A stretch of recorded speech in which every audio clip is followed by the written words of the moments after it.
ফুটবলের রাজা Lionel Messi কিংবা পেলে ম্যারাডোনা হলেও স্কিলের রাজা একজনই, কোনো তর্ক ছাড়াই তিনি রাজা। নিঃসন্দেহে সেই ব্যক্তিটি নেইমার জুনিয়র।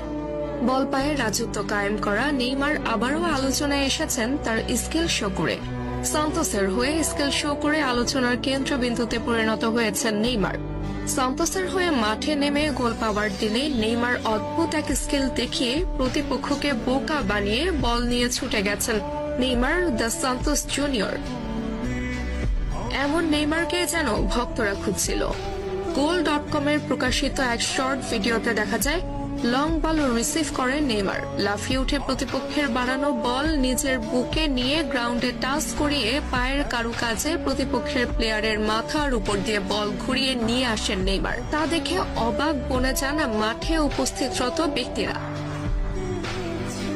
একজন ফুটবলার কতটা পারদর্শী হলে অন টাইমে এমন স্কিল শো করতে পারেন সেটি যেন আলোচনার বিষয়।